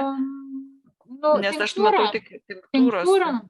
Nu, bet jeigu aš, pavyzdžiui, nenoriu alkoholio, tai kažkokiu būdu kaip vartoti. Sumalti, galima galvoti. Turbūt gal sumalti. Įdomu, nuoviras, jeigu sėtos, žinai, būna sėklos, jeigu kietos, tai nelabai to nuoviro. Taip, tai kaip ir šaknį irgi darom stiprų nuovirą, verdam 20-30 minučių, tada taušinam ir... Nu jo, arba į termos, nu jo, tas... Nu tai taip. Ir iš tikrųjų dozė yra po puodelį 3 iki 3-4 kartų per dieną nuovirą. Bet čia šaknų, neturiu galvoje. Šaknų, ja. O jeigu taip darant patį nuovirą, tai maždaug valgomas šaukštas ant stiklinės vandens. Čia daug reikia iš tikrųjų. Daug jos reikia, tai dėl to aš irgi neprisikasu tiek, o perku. Bet aš galvoju dabar, šiaip iš tikrųjų realiai nuovira, bet aš manau, kad po to tos tirščius irgi vertėtų ir suvalgyti, jiegi labai gerai žarnyną valytų. Taip, kaip ir juk visas tas, gleivės visos lieka. Tas prebiotinis tas. Nu. Tai visas yra būtent tenai tose. Nu tai va, žodžiu, maistui jau išsiaiškinam, kad ir mišrainės, ir visur galima dėti, ar ne. Maišo netgi ir į sultinius, aš čia įdėjau receptą, kaulų sultinį, kaip pasidaryti, tai labai gerai dera šitą varnalėšą su dilgėlėm, kad praturtinti mikroelementais ir Jos panašiai, aš dar biškį sakau, su dilgėlėm, bet analogiškai kaip kiaulpienė, jos abudu yra graižažiedžių, jos giminingos, ta prasme, ten tolimos giminaitės. Tai jos irgi turi tas, vis tiek matyti kažkokį ir tas kartumas lengvai skystinantį kraujo poveikį kažkokį. Jo, bet tik tai kiaulpienė skaitoma biškį stipresnė. Gerokai. Jo, bet tik tai jinai, gal poveikių spektrą šiek tiek siauresnė. Negu kad šita varnalėša, bet jinai stipresnė kiaulpienė. Kas liečia kepenų valymą ir kartumyną, tai kiaulpienė yra stipri. Tai va, ir galima daryti tinktūrą. Tinktūrai nereikia labai stipraus alkoholio, užtenka 25-30 laipsnių džiovintai žaliavai ir 35-45 laipsnių, tai degtinės, ar ne, užtenka šviežiai šakniai, kad pati šaknis turi. Ir vartojimas iš tikrųjų irgi tinktūros reikia labai nedaug, 2-4 ml per dieną, kelis kartus per dieną, 3 kartus per dieną. Tai gan koncentruota gaunasi ir labai naudinga, tai kam reikia ilgesnio galbūt vartojimo, tai gal ir vertėtų pasidaryti tinktūrą, kad ir to žaliavos šiek tiek mažiau ir panašiai. Sieklas rekomenduojama, kadangi turi daugiau eterinių aliejų, tai rekomenduojama šiek tiek stipresnių alkoholių, 60% daryti tinktūrą. Ir dozė būtų 1-2 ml per dieną. Kinų medicina siūlo sėklų dozę 3-10 gramų per dieną. Tai vėlgi, jeigu pačias sėklas, tai nuo 3 iki 10 gramų per dieną. Tai čia šaukštelis turbūt 3 gramų. Jo, panašiai, bus apie šaukštelį, o jeigu tai yra tinktūra, tai tada 1-2 ml. Ir čia pateikiau jums formulių šiek tiek, tai kaip kepenų tonikas, tai visus augalus praktiškai galim labai lengvai įsigyti. Varnalėša, kiaulpienė, tikrasis margainis, kininis citrinvytis ir saldymedis. Saldymedis, aišku, eina kaip drėkiklis, kaip balansą formulėje laikantis, kad neišsausintų. Ir šitas apsauginis kepenų tonikas, bet iš tikrųjų šita formulė labai ir organizmą atstatanti, ir inkstus atstatanti ir panašiai. Viena formulė yra būtent pavasariui, ar ne, kaip po žiemos, kai mažiau gaunam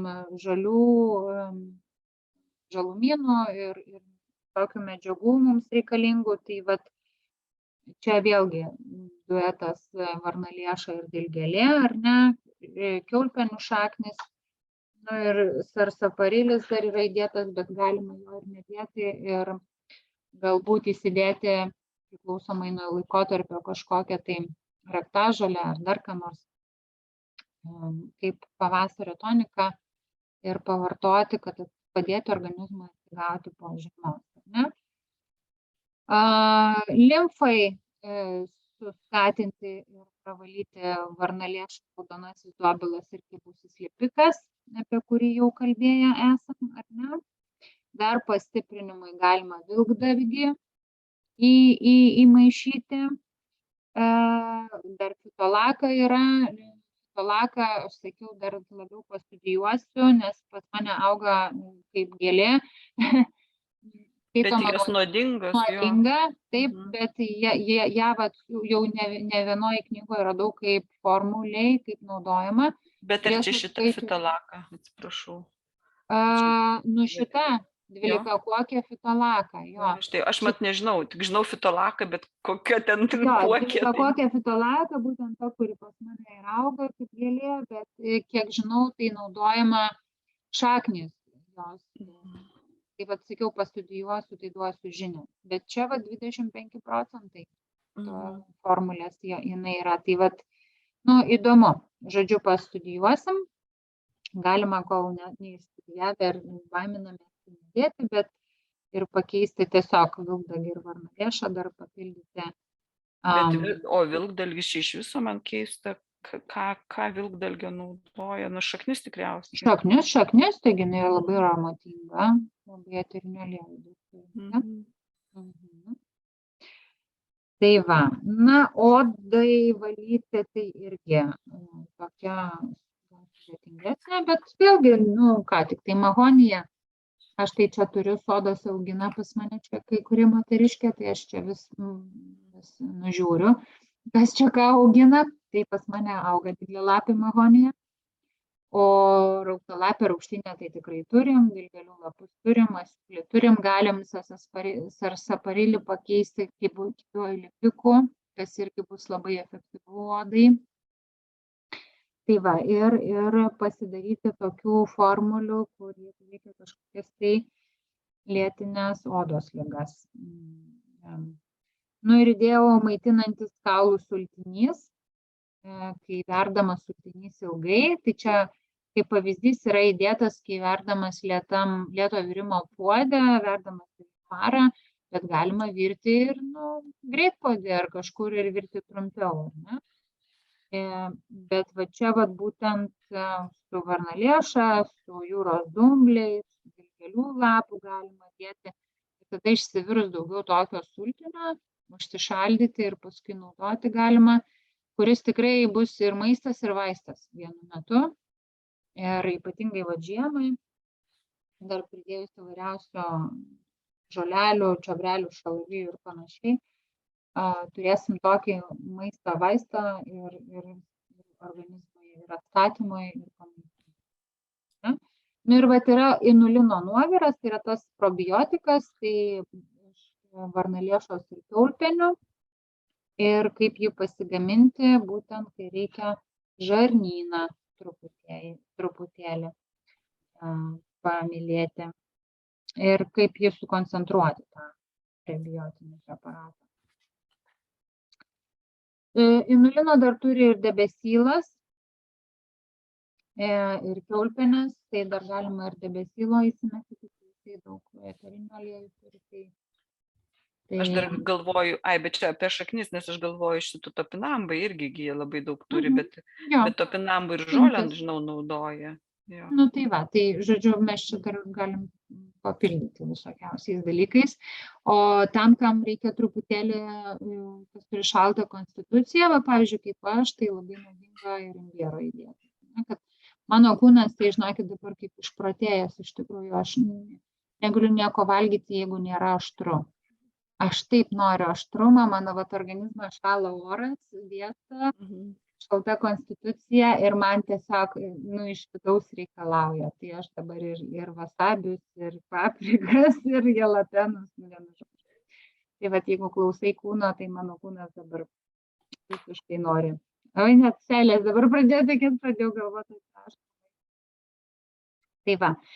Žiemos arbatos tokia labai formulė man patiko ir iš tikrųjų, sakiau, pasidarysiu ir išbandysiu ir galbūt dėsiu varnalėšos šaknis, dilgėlių lapai, ciberžolė, imbieras ir saldymedis. Tokia ir maitinanti, ir šildanti, ir būtent žiemą, kai yra šalta, tai labai man skambėjo šitą. Gerai, tai dabar apie energetinę architektūrą pabaigai. Valdanti planeta Jupiteris, daug iš tikrųjų sąsajų turi, nes visi Jupiterio augalai valdomi yra dažniausiai dideli, plačialapiai, stori, sultingi tokie ir tokie judantis į viršų ir į išorę, tokie besiplečiai, dideli, kaip Jupiteris. Dažnai tai būna stiprus augalai, tokie kaip varnalėša, priešingai nei augalai, kurie yra mažesni ir smulkesni. Su Jupiteriu siejamos potencialios buveinės yra plačios, atviros erdvės. Iš tikrųjų, šitie augalai nemėgsta konkurencijos. Jie nemėgsta būti slopinami, dėl to jie išsiplečia ir ieško tų erdvių, kur jie gali išsiplėsti. Jie nori būti karaliais. Jupiteris taip pat valdo ir kepenis, tulžį, riebalus ir aliejus, bei organizmo medžiagų apykaitos funkcijas. Todėl ir varnalėša yra siejama su Jupiteriu. Dažnai žmonių, kurių konstitucijoje yra stiprus Jupiteris arba kurie yra kaip nors paveikti, paprastai kyla problemų dėl medžiagų apykaitos. Dažniausiai tai pasireiškia drėgmės ir sąstingio audinių pertekliumi, toksinų pertekliumi, polinkiu į blogą kraują, toksiškumą ir vėlgi varnalėša gali čia labai tą visą Jupiterio modelį išbalansuoti. Čia kaip kapha. Taip, praktiškai. taip. Kapha, bet būtent yra kaip kapha perteklius, tai maistinis skonis ir tonizuojantis poveikis irgi yra būtent Jupiterio simpatija, padeda sustiprinti, maitinti organizmą ir tai yra tiesioginis Jupiterio atitikmuo. Jupiterio augalai dažnai būna būdingi drėgnoms, atstingio audinių būsenoms arba karščių tokioj sudirginimo būsenoms, po kuriomis iš tikrųjų slypi drėgmė, kinų medicinoje drėgmė ir karštis. Ir šiuo atveju pirmiausia naudojam būtent alternatyvinius atstatančius preparatus, kad išvalytumėm, detoksikuotumėm organizmą, o tada iš naujo užkurtumėm tą virškinimo ugnį, kad sankaupos nepasikartotų, o varnalėša būtent visą tai ir daro. Valdantis elementas yra žemė, jau kalbėjom, kad varnalėša įžemina per apatinę čakrą ir pasižymi varnalėša labai žemiškomis savybėmis, būtent tos sunkiai iškasamos ir giliai augančios šaknys, ar ne, kieta jos sumedėjusi struktūra, taip pat palaiko žemės stichijos jėgą ir kartu su tais vyraujančiais aliejais, riebalais, maistingais baltymais, kurie yra kaip ir žemė ir net ta statybinė medžiaga ir stiprina organizmą. Šiaip aš dabar, jeigu taip pertrauksiu, žinai, labai įdomu, dėl to, kad Jupiteris šiaip jis yra visiškai ne žemės, jis yra ugnies, planeta, ugninė planeta, jinai aktyvi, didelė, besiplečianti, netgi su oru taip siejama.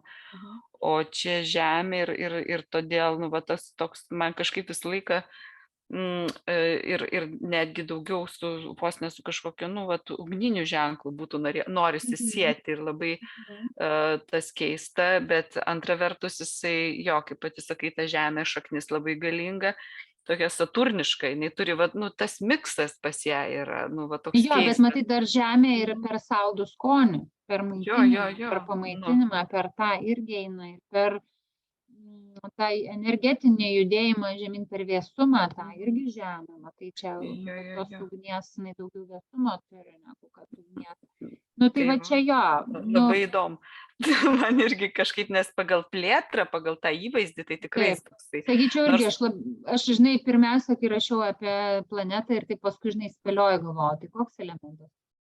Dažnai oras, gal. Per lengva būtų orai. Jo, bet paskui kažkaip, žinok, dar nepažiūrėjus, bet jau supratau, kad žemė. Dėl to, žinai, tokia, man ta žemė motina, man kažkaip. Tai man toksai, žinai, Jupiteris, bet moteriškosios giminės kažkas tokio. Sakau, toks kažkoks. Labai, man įdomi, aš po to dar pasidalinsiu čia dar porą tokių momentų. Ir iš tikrųjų ir tas alcheminis principas, ar ne, dominuojantis irgi yra druska, arba tas materialinis principas, būtent dėl sąsajos stiprios su žemės elementu, nes žemė labai stipriai išreikšta yra. Bet įdomu, čia tas džiovinimas, druska, jinai kaip tik drėkinanti, bet jis turi tą džiovinantį poveikį. Netiesioginis druskos principas. Čia yra būtent ta morfologija, tankita struktūra jos, ar ne, giminystė žarnynui, kepenim, čia dėl to, ar ne, ir kapo pusiausvyros sutrikimai, čia visi tie yra apie tą fiziologiją labiau negu kad apie psichologiją. Tai sakau, bet čia drėkinimas gaunasi, druska. Man toks jausmas, nes man ir vis tiek tų gleivių labai daug yra joje ir keista, to džiovinimo atrodo labai nedaug yra pačioje varnalėšoje. Džiovinimas, išskyrus tie spygliukai plaukučiai, jie rodo. Čia panašiai, žinai, man taip labai atsiliepia kaip agurklė. Ten irgi jinai tokia visa vandeninga, tokia tyži, sakyčiau, o pilna spygliukų. Bet agurklė vanduo. Valdomas, o čia. Tai man dabar priminėjai apie tuos žiedų, žinai, tuos plaukučius, tai kažkur skaičiau sąsają, kad būtent sėklos padeda plaukų ataugimui. Ir aš tai būtent dėl tų plaukučių, nes, žinai, ne būtent, bet tokia sąsaja, ne, kad žiedai turi tuos plaukučius ir kad tai būtent indikuoja, kad plaukam labai gerai. Nu, nes ir varnalėšų lapai, jie nėra, kad ten būtų lygus kokie minkštie, vis tiek visi plaukuoti ir stiebai, ir jo labiau ten tie sėklų dėžutės, tai ten apskritai visi žinom, koks kibišas, bet man sakau, man toks jausmas, kad varnalėšai, visi elementai apsijungia, nes jinai tokia žagarota, kaip į orą tokie išsišakoja tie žiedai tokie, lapai platus, kaip Jupiteris, kaip žemė ir to vandens turi to gleivėtumo tokio ir žemės, jinai tokia labai, ne veltui universalus augalas. Man kažkaip sėklose daugiausia ugnies yra, nes sėklos tokios yra įtriausios, karčia, iš tikrųjų, jinai pakankamai stipriai susibalansavusi visus elementus. Matyt, užtat ir poveikis toks tai galingas, didelis. Taip, ir iš tikrųjų tas aliejingumas, irgi dalinai su vandens tuo, elementu. Jo, labai įdomu. Ir ezoterinė reikšmė, tai čia irgi, Dovilė, tavo indėlis labai įdomus būtų, čia Seidžia Popham daugiausia apie tai rašo, kad jisai sieja su jaučio ženklu, kuris jungia žemės elementą fiksuotame modale, kryžiuje, nežinau kaip tas. Jo, kryžius, fiksuotas kryžius. Nes, jeigu žiūrint, yra tie, tos planetos, kai yra 12, tai visos rate, opozicijos susijungia ir tada gaunasi kryžiai 3, ne? Tai fiksuotas, kardinalus ir mutabilus. Tai užtat ir gaunasi 4 planetas, dalinam iš 3 ir tada kryžiai gaunasi. Tai čia grinai tas kryžius labai paprastas, grinai erdvinė. Bet ir jautis, sieja jisai būtent, kadangi jautis linkęs į medžiagų apykaitos tuos produktus kaupimasi ir tos, intoksikacijas, tai būtent sieja su tuo, kad išjudina, varnalėšą.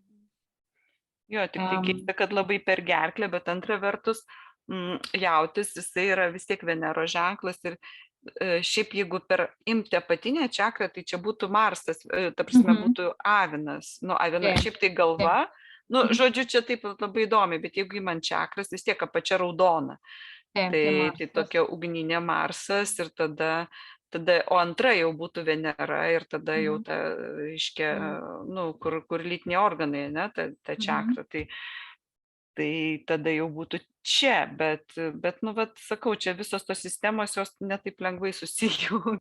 Ne, jos nesusijungia, jos, tiesiog, aš manau, kad čia, tą kiekvieną sistemą, tą sąsają, gali turėti galvoj ir tam tikroj situacijoje, kiekviena, savo indėlį kažkokį tai duoda.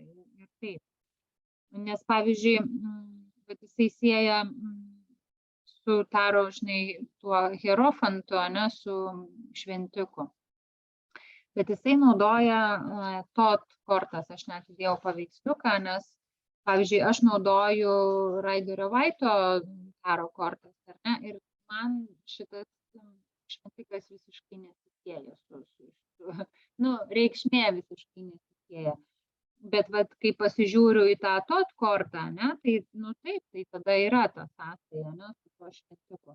Bet čia, man šitoj vietoje, aš sakyčiau, labiau neimant net Taro, nieko, tai man varnalėša, tai būtent yra motinos tas archetipas, kur yra motina, kur yra globėja, kur yra maitintoja.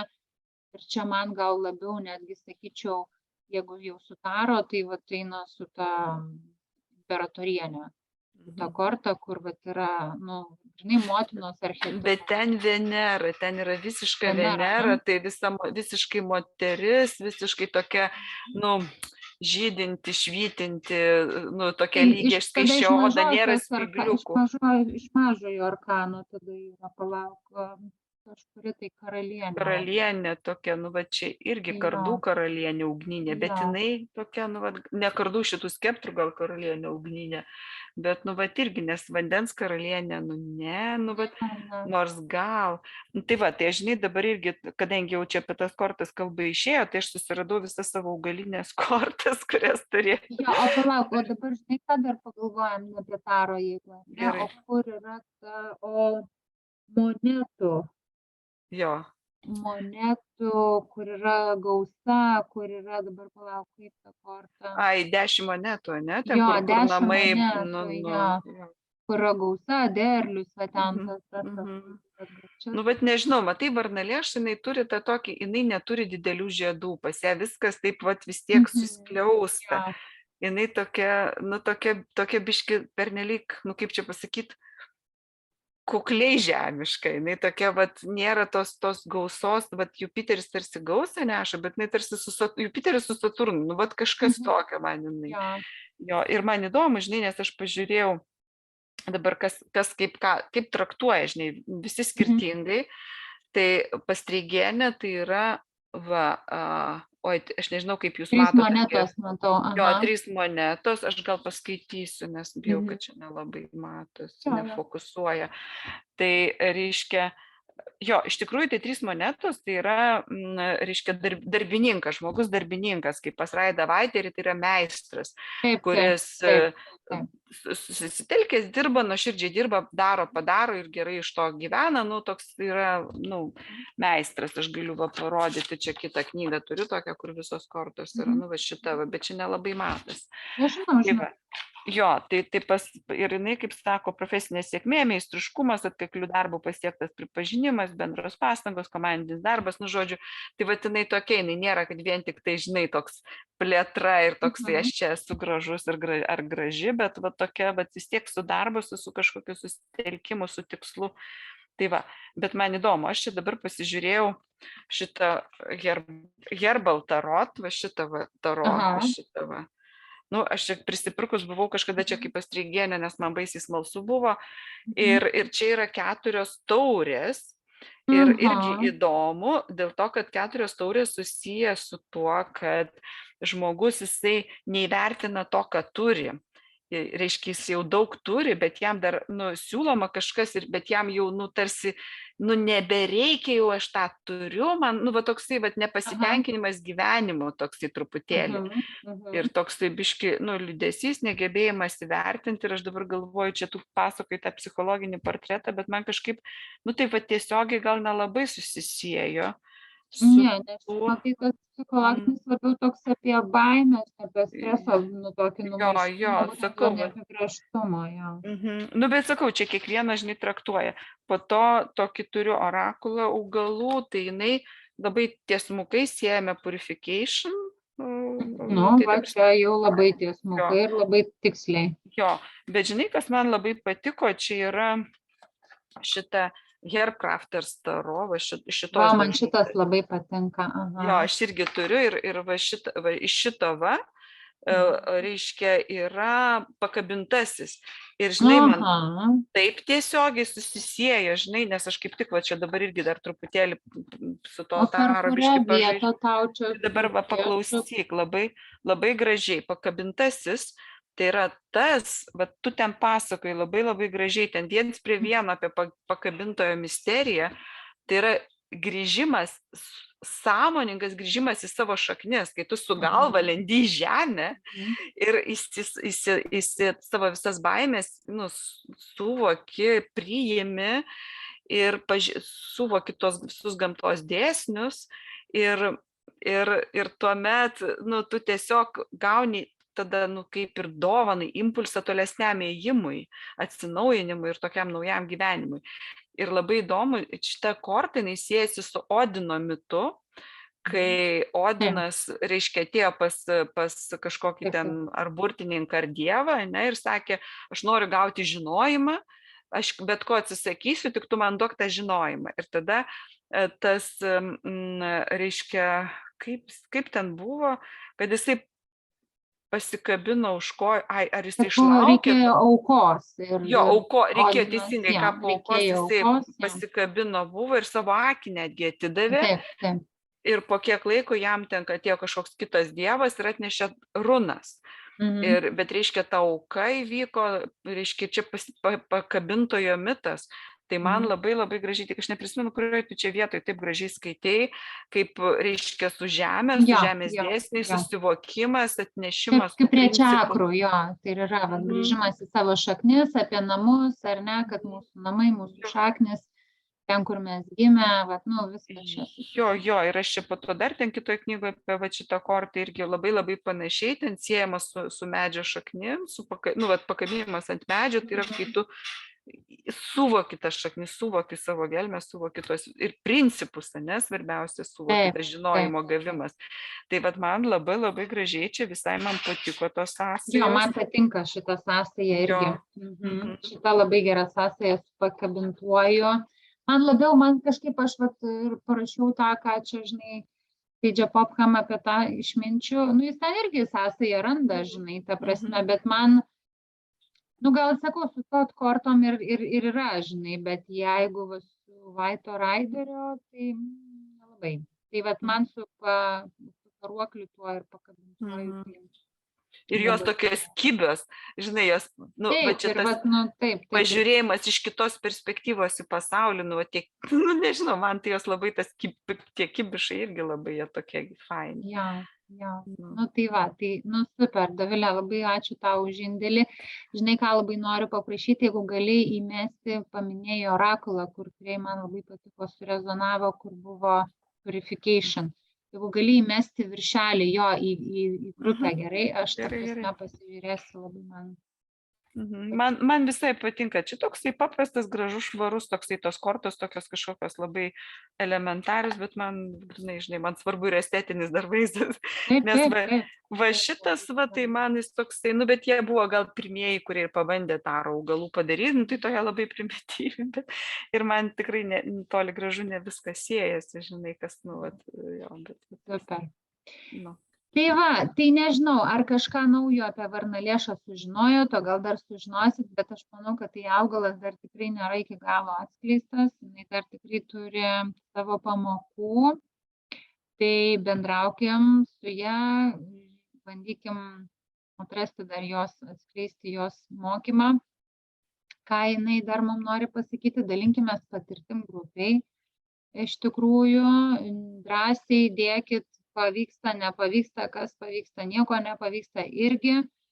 Nu ir ką, ir tada susitiksim jau spalio mėnesį. Įdėjau renginius jau spalio ir lapkričio, kad ir man būtų datos aiškios ir jum galbūt bus, kokie augalai dar neatskleisiu, bet jau yra mintyse ir veiksmuose, tai bet parašysiu gal prieš paskaitą, kad irgi galėtume pasipapinti. Man, žinai, ką galima dar pakalbinti Editą, ai, nebėra, išėjo. Jinai prisijungė, atsijungė, vėl išsijungė, jinai sakė, šiandien dirba. Ai, supratau, gaila, nes jinai man įdomu apie verbeną, kaip ten sekėsi, bet nieko parašė, bet aš taip. Tai gerai, gal jinai perklausys video, išgirs, tai va, Edita, pasidalinkit daugiau, prašau, mums labai įdomu, apie verbeną. Jo, tai va, iš tikrųjų, dabar vat, irgi darau tinktūrą naują verbenos, nes turiu žmogų, kuris turi epilepsiją ir labai susidomėjo pabandyti. Tai va, bandysiu jau dabar ją nusunkti ir siūsti tam žmogui, tai jeigu gausiu feedbacką, tai tada duosiu irgi žinę. Jo, labai įdomu. Tai va. Tai ką, mielos, labai ačiū, kad buvot, ačiū už bendrą kūrybą, atsiprašau, už bendrą laiką, bendraujam, kuriam toliau, ir ką, dalinamės ir bandom čia kažką tai išgyventi šitą visą laikotarpį, nežinau, kaip jau man jis nėra labai lengvas, kažkaip mane čia iš visų pusių visaip kaip transformuoja, netgi kelioniai buvau, tai kelionė buvo visiškai transformacinė. Nieko turistinio neprisimenu tik vidinės transformacijas iš kelionės. Tai va, bet viskas į gerą, viskas labai gerai. Labai džiaugiuosi pamokom ir atradimais, bet yra ką veikti. Tai va, tai gerai, tai plaukiam toliau, kiek žinau, Dovilė dangus ir spalį lapkritį ramesnio nežada planetos, nieko nusiraminti dar neleidžia, tik pavasariopą, ne? Prasiskleisim, tai Nu, tai dar neaišku, kiek ten prasiskleisim, nes vėl ir laukia transformacijos, nes Plutonas į vandenį eina, tai vėl, nu, kaip 2009 buvo ta krizė, tai dabar kažkokia kitokia bus, nu, irgi, nu, visiška transformacija kažkokios kitos srities, nu, tai matysim, įdomu. Panašu, kad į tai ir einam, gal kažkaip tai. Tai va, gerai, tai ką, ramaus laiko, geriam varnalėšą, kad neapibrėžtumai negąsdintų. Pabandysim, taip. Aš Daviliai tai norėjau padėkoti, jau verbena liktai pas mane prigijo. Panašu, kad smagu. Susisadinau. Nu, tai dabar svarbu tik tai, kad, sakau, į pavasarį svarbu neišrauti netyčia, neužkabinti, nes jos būna po žemė, to šaknis atrodo nieko nėra, ima ir išdygsta, žinai, nes nu, man irgi kiekvieną pavasarį iššūkis, nes atrodo, viskas jau sudžiūvo. Po to žiūri, vis tiek užauga. O jinai paima ir savo. Sugalvoja. O dar neįtema, Sigita, tai labai gražus auskarai. Ai, ačiū, va, iš Vietnamo. Ach, va, matai. Vienas iš nedidelių pirkinių, nes labai, žinokit, daug, nu, jie taip maždaug, kai mes buvom 90 metais, kai tik gavom nepriklausomybę, labai norėjom to kapitalistinio blizgučio ir viso ko. Jie va tam etape ir labai daug kinietiško kičo, labai daug. Nu, jiegi labai daug gamina mūsų Europai. Tai ten visokie rūbai, ten kas, tai ten, nu, vienu žodžiu, tas, kas pas mus 100 eurų, tai ten 6 eurai, 7. Ten taip. Bet visko va tokį, nu, to tokio, nu, nėra autentikos, suprantat, nėra kultūros. Vaikščiam ir pusėj kelionės, aš jau klausiu žmonių su formatė, man šita šalis yra apie nieką. Nu, visiškai apie nieką, suprantat, ir energetiškai nejaučiu šalies. Nu, jaučiu, kad tokia, nu, tuščia, visiškai tuščia šalis apie nieką. Tai va tokia ir kultūra, ta tokia, nu, va tokia, nu, dabar jie tokie nežinantis, kas jie tokie yra. Tai bet gal tau pačiai tiesiog astrologiškai irgi gal net, nu, tiesiog netiko gal tau, žinai. Nu, gal man, tokia... bet iš tikrųjų ne man vienai, mes buvom 6 lietuviai, ta prasme, grupė 6, tai visi, nu, visi bandėm suprasti, apie ką ta šalis. Tai likom nesupratę, apie ką ta šalis. Nu, aišku, gal per mažai laiko, gal reikia labiau pažinti ir tada, žinai, bet čia jo. O čia ant kokoso va. Ant kokoso rankom piešta. Tai vat, nu, kai jau atrandu kažką tokio, kas biški kažkur turi rankų kažko, tai tada jau jo. Tada man patinka. O taip, tai žinokit, ten blizgučių kičo.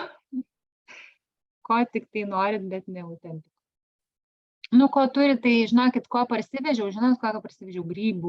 Grybų parsivežiau. Ai, džiovintų visokių. Įdėsiu dar video, kaip mes tos grybus ten aiškinamės, kokie tie grybai ten, nu, įdėsiu, žodžiu, ten neturiu laiko labai intensyviai šitą savaitę, bet padarysiu video trumputį kaip, bet grybų pasirinkimas, nu, neįsivaizduojamas. Aišku, ir mes turim jo, bet jie vartoja kiekvieną dieną. Labai džiovintų ir daug ir įvairiausių, ir tokie kaip kelmučiai, ir mažesni, ir didesni, ir įvairiausių. Tai atradau reišį grybų, tai reišį prisipirkau ir visokių ten, tai va, ir visokių augalų, bet vaisių, daržovių pasirinkimas, tai beprotiškas ištisus metus. Nu tai va, jie turi šitą prabangą, bet žinokit, ėda mėsą. Labai negražiai pasakysiu, bet mėsėdžiai visiškai. Visiški mėsėdžiai, vien tik mėsa eina. Tai kam jiem tos daržovės, kam jiem tie grybai, kam jiem ten visi... Nu tai kam grybai, tam, kad kepenis išvalytų po mėsos. Nu, turbūt, žinai, nes, ta prasme, šitoks pasirinkimas turgų ir vaisių, ir grybų, nu, ko tik tai ten nori, ta prasme, ten būk veganas, vegetaras, tai nori ir ištisus metus ir turėsi viską. Ne, kiauliena, vištiena. Nu, tai jiem gal dabar statuso reikalas tą viską valgyt. Gal, sakau, jie tokie dabar, žinot, vat, kai jie, nu, aš biškai istoriją skaičiau, minimum 4000 metų vien užkariautojai. Užkariauti jie ten ir užvaldyti, ir užkariauti, ir ten ir osmanai, ir kas tai nori. Ten lipo ir lipo ir lipo. Nu, tai paskutiniai amerikiečiai, nu, tai kai jau dabar jau Hošiminas komunistas išlaisvino, jie dabar labai laisvi jaučiasi. Nu, tai vat savo tą laisvę dabar ir diegia į dangoraižius, į kiniškas prekes ir panašiai. Kaip čia vaikiška liga persirgti reikia. Taip, čia, bet, nu jo, truputėlį, va, tas toksai net paauglystės dar nesijaučia. Žinai, tas toks, va, visiškai tauta tokiam vaikystės dar tokiam, va, visiškai vaikiškoj tokioj. Bet labai šeima labai svarbi, gyvena kartomis. Seneliai, anūkai, vaikai, nu visi gyvena kartu. Labai daug tos tokios skurdžios klasės, kurie sunkiai, žinai. Nu, visko ten yra. Vienu žodžiu, grįžau ir sakiau, Dieve, kaip tau ačiū, kur aš gyvenu ir kiek aš turiu, ir kaip čia tas ruduo gražus, ir kaip čia tas šaltis gerai, viskas čia labai gerai. Žodžiu, džiaukimės ir pokim delnais, nes tikrai gyvenam tokiam pertekliui. Nu, aš per metus aplankiau 2 skurdžias šalis. Tai žinokit, gyvenam tikrai pertekliui. Tokiam pertekliui, kad net nesiveikia. Tai va. Tai žodžiu, su ta pozityvia gaida, kad mes gyvenam rojuje ir eikime ilsėtis. Ačiū labai visom ir ką, iki kito susitikimo. Iki. Iki.